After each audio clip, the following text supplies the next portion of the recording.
So here's the playback of our last session for Whiskey. So working on when he panics when your mom leaves the room, that trigger. So the idea with any time a dog gets triggered to the point that Whiskey does, and we've talked about this before.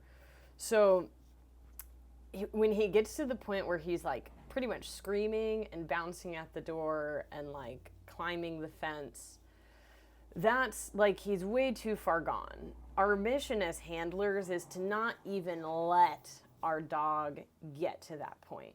And once they've gotten to that point, if they do, it's not a matter of like, oh my God, why won't he stop? It's like, how can I stop him? How can I remove him from this triggering situation? Because it's a stress trigger. He's stressed that your mom is leaving.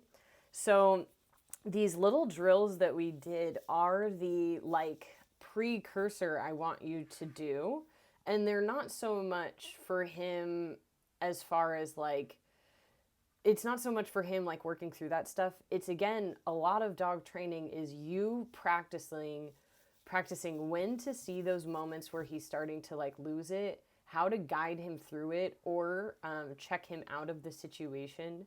So if we observe these moments here, he is staring at your mom. So he's kind of like loading that behavior. He's loading that panic. So, but his obedience still is super functional. So that's the groundwork that we've laid and why it's helpful in moments of stress. A lot of people think it's like, oh God, why aren't they listening? And they're all stressed and they won't do this, that, and the other thing. And if you don't have that basic foundation of his obedience, it's not going to work. So we got to have some sort of ability to communicate with him. So anyway, then I hand you the leash, and this is what I really want you guys to practice at home, is like when he has that moment where he becomes gridlocked and he's kind of like, ugh, remember your mission, remember your expectation of what you want him to do, which is simply walking in a circle. He walks very beautifully now because we've practiced so much. So it's easy for him to do. And plus the momentum, we have the ability to kind of move him away. Like when your mom steps out, we are now moving away from that stressor rather than him continuing to load on that stressor and then can move towards it, which is going to snowball. So his place was a little sloppy there. So I think I had you recalibrate him right about there. Perfect. So we're combining things that he knows. We're kind of making a more complicated equation of something for him to do instead of panic. And the reason why is, again, I want you to have a clear idea of what you want him to be doing in that moment so that you can lay those expectations for him. Because if we don't know what we want him to be doing and then he starts to panic, we can't just simply tell him no and be like, oh my God, what do I do? It's get him moving, put him in his place, get him in it down, and that's your mission. So it gives you a really clear idea as far as like if you need to correct and things like that. Like if he started to gear forward here, you would correct and have him stay back in his place. So, and I think I'm letting you know that here. So, and that moment before where you kind of waved your hand in front of his head. So Whiskey is a dog where he does like his independence and he does pretty minimal engagement when he is focused on something, but he does respond. So he's not exactly all eyes on us, but he's understanding what he needs to be doing in that moment when we give him like a leash pop and then he sits. Even though his gaze is still forward, he's like, okay, I'm sitting. Where you'd really want to ensure interaction is if he started to like lean in towards something, if he started to like stare and like have his mouth closed and he's not panting and becomes really tense, you'd really want to check him out of that state because that means he's like really starting to get hyper. Even though he's not showing the signs of it, that silence before when the dog is considering what they need to do, that's where you get into trouble. That's where they usually like hit the tipping point. They're like boiling and then they overflow. So then we start to work on the greeting with your mom. And even though here he doesn't go into like explosion mode, I want you to still, like, whether he's giving you struggles at home and goes into a hyper state, because we've kind of set the standard here at the daycare when we're walking him to just like be cool, be mellow. But his standard at home is like he just practices the panic.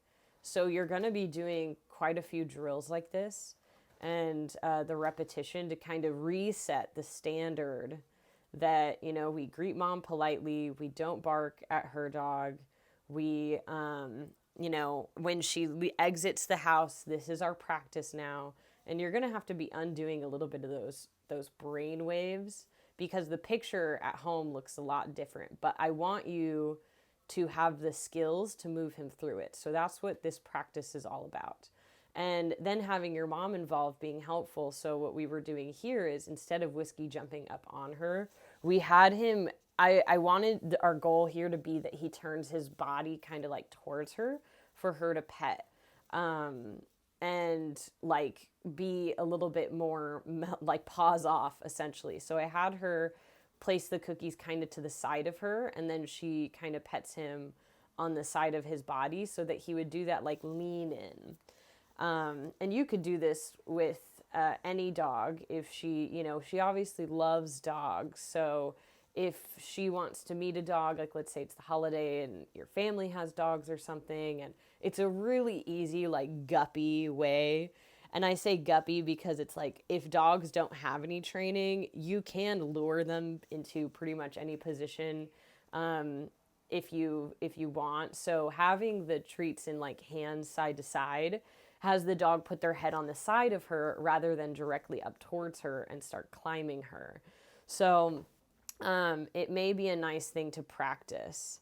So see how he kind of goes from side to side now instead of that direct upwards. So I want you guys to practice this as well. And I want you to practice this maybe with her dog removed or to the side, because when the other dog starts barking at Whiskey, the other dog too is gonna be like very triggered by Whiskey's presence. So we have work to do there. But bringing it back to just like when and where to correct him. So the collar is not like this magic wondrous tool. It is a matter of timing and how you apply it. So that's why these skills are so important. You want to think for him, like if he goes to jump at the door when your mom is leaving, you can correct. If he then starts to like panic, start taking him on a walk. So correct and then give a task. At least right now.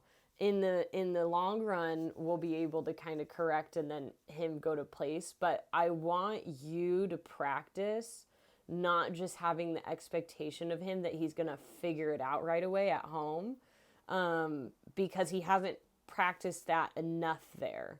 We do still have to give him a little bit of help there. So I want you to practice those handler skills. And yes, it's a lot of repetition. And yes, it is a lot of like practice, but it's just like with dogs, how people learn math or driving or anything like that. Like we really do have to practice in order for it to become a natural thing.